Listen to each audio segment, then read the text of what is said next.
ሰላም ወገኖች እንዴት ናቸው? ዛሬ ኤአይ ጥያቄ ያቀረብኩኝ። ለኤአይ ያቀረብኩት ጥያቄ የመጀመሪያዋ ወንጌላዊት ሴት ማን ነበረች የሚል ነበር። የመጀመሪያዋ ወንጌላዊት ሴት ማን ነበረች የሚል ጥያቄ ያቀረብኩለት። መግደላዊት ማርያም ናት ሲል መለሰልኝ። እውነት ነው? ትክክል ነው? አይደለም? መጽሐፍ ቅዱስን ስታነቡ የመጀመሪያይቱ ወንጌላዊት ቆራጥ ወንጌላዊት ሴት መግደላዊት ማርያም ናት ወይስ ሌላ ነው? ማን ይመስላችኋል? ስለዚህ ኤአይ እንኳን የሚለውን እኔ አልተስማማሁም አልኩት። ካንተ ጋር በፍጹም አንስማማም። መጽሐፌ የሚለው መግደላዊት ማርያም ናት አይደለም የሚለው። መጽሐፍ ቅዱስ የሚለው ሌላ ነው። ስለዚህ መጽሐፍ ቅዱሳችን በሚገባ ማጥናት ብዙውን ጊዜ በክርስትና ዙሪያ ኤአይ የሚለውን ብዙውን 100% መቀበል የለባችሁም። አዲሽናል ሪሰርች ማድረግ ይገባችኋል። መጽሐፍ ቅዱሳችሁ አስተማማኝ የሆነውን መጽሐፍ ቅዱስን ራሱን ነው የተሳሳተ። ምክንያቱም የተሳሳተ ነገር ተሞልቷል። ኤአይ ራሱ ለቃቅሞ ነው የሚያመጣው። ስለዚህ እንደዛ አስተዋዮች መሆን አለብን። ስለዚህ ማናት የመጀመሪያዋ ወንጌላዊት ሴት? ወንጌልን በማሰራጨትና ፍሬ በማፍራት ብዙ በማፍራት የታወቀችው ሴት ማናት የሚል ጥያቄ ነው። አስቡ፣ አውጡ፣ አውርዱ። እሺ፣ ዛሬ ወደ እዚች ሴት ወስዳችኋለሁ።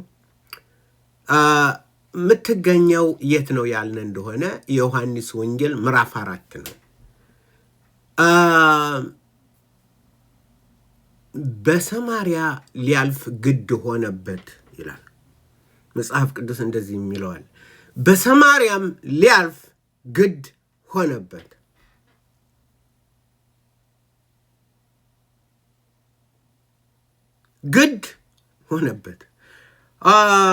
እንግዲህ ኢየሱስ ከመጣው ሳምራውያንና እንግዲህ ከመጀመሪያው በሁለት ክፍል ወይም በሶስት ክፍል አደርገዋለሁ። ሳምራውያን ምንድን ናቸው? ሳምራውያን በ722 ዓመተ ዓለም የአሦራውያን መንግስት 10ቱን እንትኖች የእስራኤል ጎሳዎች አፍልሶ ወሰዳቸው። እንግዲህ በእንትን ያየን እንደሆነ የእስራኤል ጠላቶች ያየን እንደሆነ የፐርዥያ አሁን ኢራን የምንለው የፋርስ መንግስት የሆነ እንደሆነ ከማረከ ወስዶ ዜጋ ሁን ነው የሚል ትልቅ ቦታ ነው የሚያስቀምጥ። በቃ ትልቅ ቦታ ይሰጣል። የባቢሎን መንግስት ወስዶ ይደባላልቃል፣ ግን ቦታ ሰጥቶ ከፈለከው ቦታ መኖር ትችላለህ፣ እስካላመስክ እናንተን እስካላልክ ድረስ መኖር ትችላለህ፣ እዛ ይሰጣል። በሌላ በኩል ደግሞ የነ ሴናክሬብ እና የነ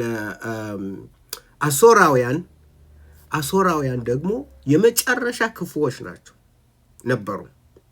ወስደው ማዳቀል፣ በአንድ ላይ ማስቀመጥ የለም። በትንትና አድርጎ አንዱን ሌላ ቦታ፣ አንዱን እዛ፣ አንዱ እዚህ ተበታትኖ ማንነቱ እንዲጠፋ ማህበረሰቡ እንዲነጣጠል ነው የሚያደርጉ እና አደባልቀው ሰማርያ የምትባል ቦታ የተደባለቁ የተቀላቀሉ ህዝቦችን ፈጠሩ። ሳምራውያን ራሳቸው ነው ስማቸውን የሰጡት።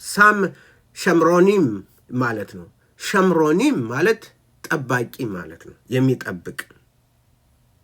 የሚጠብቅ ጠባቂ፣ ዘበኛ አላ ጠባቂ። የምን ዘበኛ ያልን እንደሆን የቶራ ነው። ቶራ ሳምራውያን ቶራ ተብሎ የሚጠራ 5ቱ የሙሴ መጽሐፍ አላቸው እና ራሳቸውን ሻምሮኒም ብለው ይጠራሉ። ምንድነው?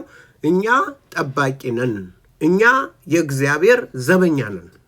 ምንድንን? ቶራን ነው የምንጠብቀው። የእነሱን ቶራ ማየት እንኳን በስንት በእንትን ነው ተሸፍኖ ምን ብሎ ነው ቶራውን ማየት የምትችሉት? የራሳቸውን ከቶራ ውጭ ሌላውን መጽሐፍ አንቀበልም አሉ። ሳምራውያን ስንት መጽሐፍ አላቸው? 5ቱ የሙሴ መጽሐፍ። ከዛ ውጭ ነው የነቢያት ኢሳይያስ ምናምን ብትሉት እንትን አይልም። እና መጽሐፉም ራሱ እግዚአብሔር ሲጠራ ሳምራዊት ይላታል። ለምንድን ነው ስሟን ማይጠራው ሳምራዊት ከሚላት ነው? በስሙ እንትን ሊለን እየፈለገ ነው። እና እቺ ሴት አንደኛ የተዳቀለች፣ አይሁዶች ይጠሏቸዋል። ለምን? ዲቃላ ስለሆኑ። እነሱ በማውንት ገራዚም ላይ ነው፣ በቃ እዛ ላይ ነው የእግዚአብሔር ነገር ያለቀው። ማውንት ኢባልና ገራዚም ላይ ሲረግምና ሲመርቅ እዛ ላይ ያለ አይደለ እግዚአብሔር እንትን ያለው። ቶራ ሲጨርስ እዛ በተረፈ እዛ ወዲህ ያለውን አይቀበሉም። ስለዚህ ያችንን ቶራ እያሉ ነው የሚኖሩ። የያዕቆብ እንትን የቆፈረው ውሃ አለ። ያችንን እንትን አባታችን ያዕቆብ ዲቃላም ቢሆኑ ምንም ቢሆኑ የተበወዙ ከተለያየ እንትን የተዳቀሉ ቢሆንም ግን አንድ እንትን አላቸው። ቶራን እንትን እንላለን ይሉ አሁንም አለ። የሳምራውያን ቶራ፣ የሳምራውያን የሚጋቡት ራሳቸው ናቸው። እንትን የሚሉት ጥቂቶች ናቸው እንጂ አሉ። በእስራኤል ሳምራውያን አሉ። የሳምራውያን ቶራ አለ። ማንም አይነካውም። ከሳምራውያን ውጭ ማንም አያነበው፣ አይፈቀድም። አሉ፣ ጥቂቶች ናቸው። ስለዚህ እግዚአብሔር ጌታ ወደ እነሱ መሄድ በአይሁዶች ተጠልተዋል። አይሁድ እንትን አይላቸውም። ወደ ዝች ሴት ፈልጓት ሄደ። ሳምራዊት። ለምን ስሟን አይነግረንም? ምክንያቱም ሳምራዊ የሚለውን ስለሚወክል ነው። ሂዶ ከዛ በኋላ የተደረገውን ንግግር እናነባለን። ይሁዳን ትቶ ወደ ገሊላ ሲሄድ ሄደ።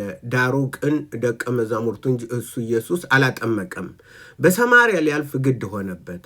ስለዚህ ያዕቆብ ለልጁ ለዮሴፍ በሰጠው ስፍራ አጠገብ ወደምትገኝ ሲካር ወደምትባል የሰማርያ ከተማ መጣ። በዛም የያዕቆብ ጉድጓድ ነበረ። ይህ ነው ትልቁ ቦታቸው። የያዕቆብ ጉድጓድ፣ የአባታችን የያዕቆብ ጉድጓድ አለን። እኛ ቶራ አለን። እኛ ይህንን እኛ በኢየሩሳሌም ውዳቂ ናት። ኢየሩሳሌም እኛን መርጣትም ዳዊትን የመረጣት አንፈልግም። እኛ ማውንት ገራዚም ትልቁ ተራራ እዛ ነው የምናርፈው። ያነ ነው ቶራ እንትን የተባለበት እዛ ላይ ነው። ማውንት ገራዚም የመርገምና የበረከት እንትን ከተሰጠበት ከዛ ነው። ይሄ ነው ብለው እንትን ይሉ ነበር። በጨለማ ውስጥ ይኖሩ ነበር።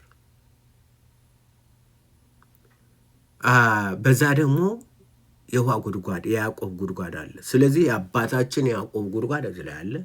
ተራራው አለ። እኛ የምናመልክበት ተራራ አለ ምናምን። ኢየሩሳሌም አናመልክም፣ ቤተ መቅደስ ምናምን ዋጋ ቢስ ነው ምናምን ብለው የሚኖሩ ነው እነዚህ ሳምራውያን። ከዲቃላ ናት እሷ።